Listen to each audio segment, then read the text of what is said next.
آج میں آپ کے ساتھ جو بات شیئر کرنا چاہ رہی ہوں اس کے لیے ضروری ہے کہ ہم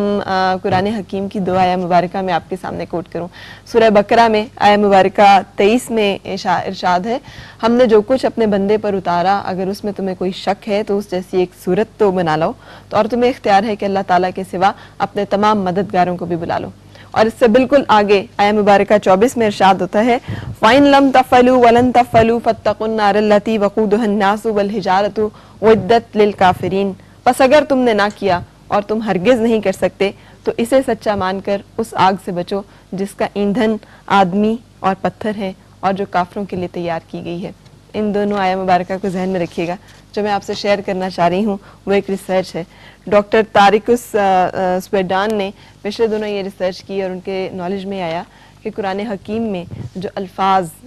جس سے ایڈریس کیا گیا ہے مختلف چیزوں کو، مختلف صورتوں کو، مختلف واقعات کو، یا جو الفاظ استعمال کیے گئے ہیں وہ میتھمیٹیکلی اتنے ہی ہیں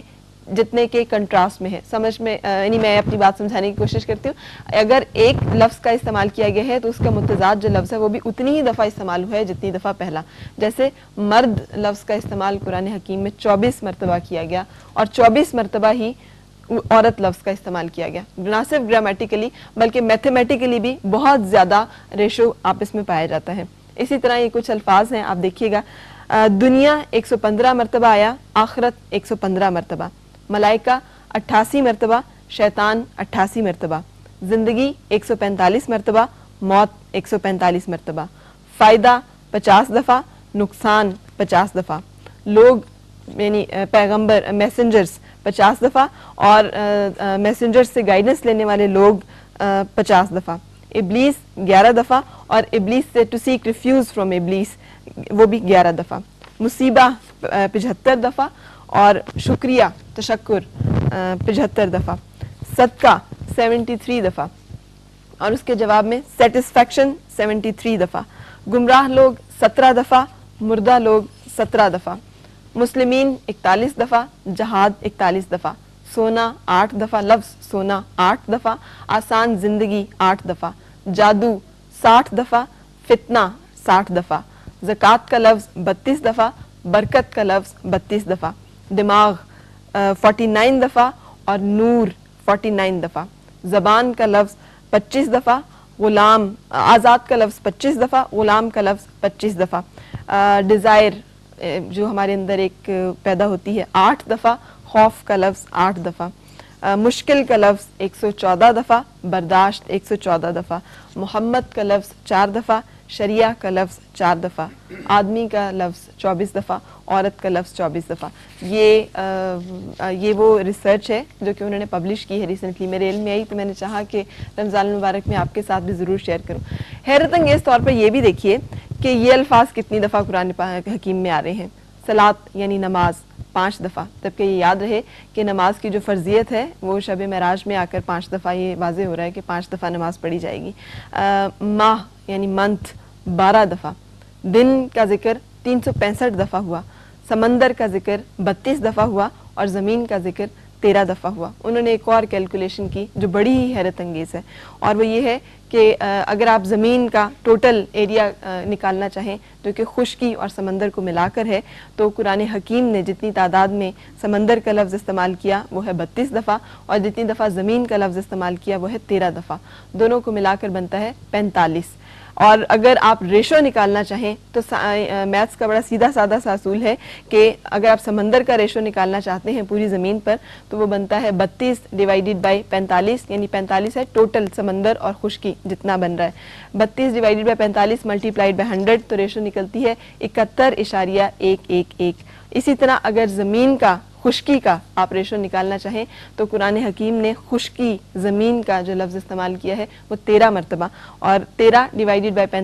45 ہے سمندر جمع خشکی اکٹھا ملا کر، multiplied by 100 is equal to 28.8889. اور سائنس اب آ کر یہ پروف کر رہی ہے کہ ریشو بالکل یہی ہے.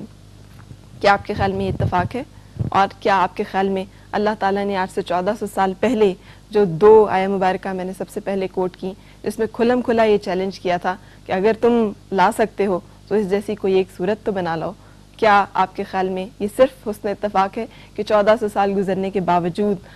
اس کا کوئی جواب نہیں لایا جا سکا، اور یہ قرآن حکیم کا ایک معجزہ ہے، ایک ایسا معجزہ جسے ہم ایکسپلور کرتے چلے جائیں گے، جتنا زیادہ جانتے چلے جائیں گے اتنا زیادہ ہم پہ اس کے اسرار کھلتے چلے جائیں گے؟ لیکن بات یہ ہے کہ یہ سب چیزیں اسی وقت اثر رکھتی ہیں جب ہم انہیں مانیں، اور ماننے کے لیے ضروری ہے کہ ہمیں بہت اچھی طرح سے سمجھ ہو اور ہمارا یقین اور ہمارا عقیدہ بہت پختہ ہو۔ ہم نے اسی تمام معاملات کے لیے ایک سلسلہ شروع کیا ہے رمضان المبارک میں قرآن فہمی کا، اور اس کے ساتھ پروفیسر حبیب الرحمان صاحب میرے ساتھ ہیں۔ السلام علیکم۔ السلام، کیسے ہیں آپ؟ اللہ کا کرم۔ آج ہم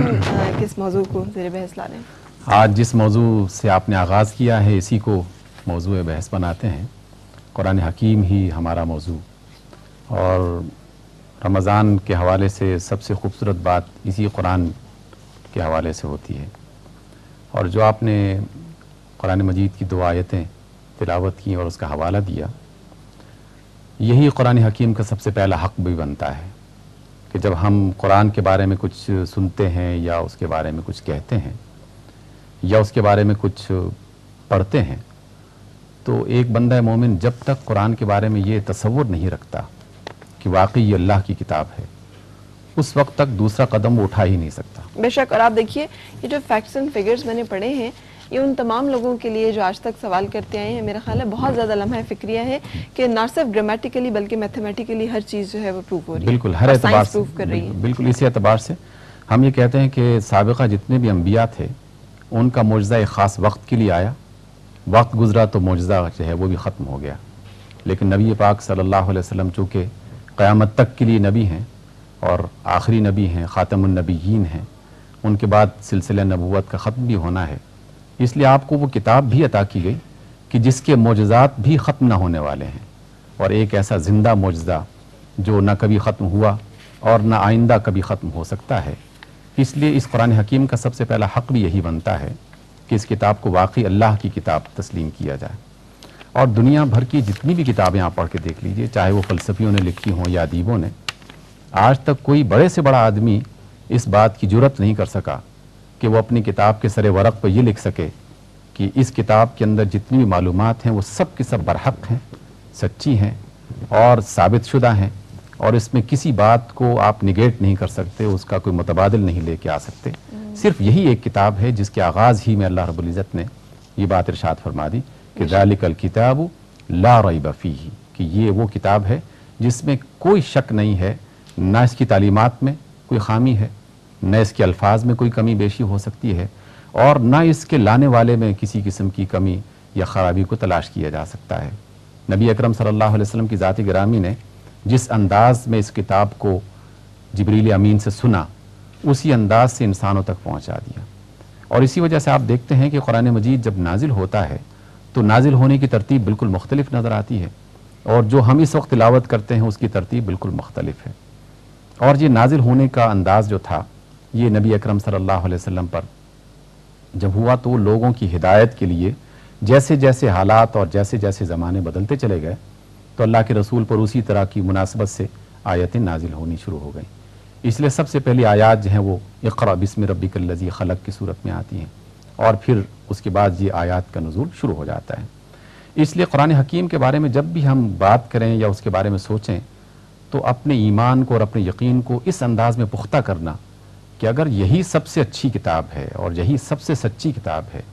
اور یہی انسانیت کی ہدایت کے لیے سب سے آخری کتاب ہے، تو کیا پھر اس کتاب کے مقابلے میں کسی اور چیز کو پیش کیا جا سکتا ہے؟ ظاہر ہے کہ یہ تو ہم مانتے ہیں کہ یہ اللہ کی کتاب ہے، اور خود اللہ رب العزت نے بھی کہا ہے کہ یہ اللہ کی کتاب ہے۔ اپنے نبی صلی اللہ علیہ وسلم کو مخاطب کرتے ہوئے اللہ نے کہا انا نحن نزلنا علیک القرآن تنزیلا، کہ ہم نے آپ پر اے نبی اس کتاب کو تھوڑا تھوڑا کر کے نازل کیا ہے، اور نازل کس لیے کیا ہے؟ تاکہ یہ لوگ نصیحت حاصل کریں۔ اور اس میں ایک بڑا خوبصورت نقطہ قرآن کے حوالے سے خود اللہ نے بیان کیا۔ لوگ سمجھتے ہیں کہ یہ کتاب بڑی مشکل کتاب ہے، عربی زبان ہے، کون اس کے قاعدے پڑھے، گرامر پڑھے اور اس کی بلاغت کو پڑھے پھر جا کے اس کو سمجھے، اس کے لیے تو علماء چاہیے، بڑے بڑے فقیہ چاہیے اور بڑے بڑے دماغ رکھنے والے افراد چاہیے۔ لیکن اللہ کی کتاب کا یہ معجزہ ہے کہ جس میں اللہ نے کہا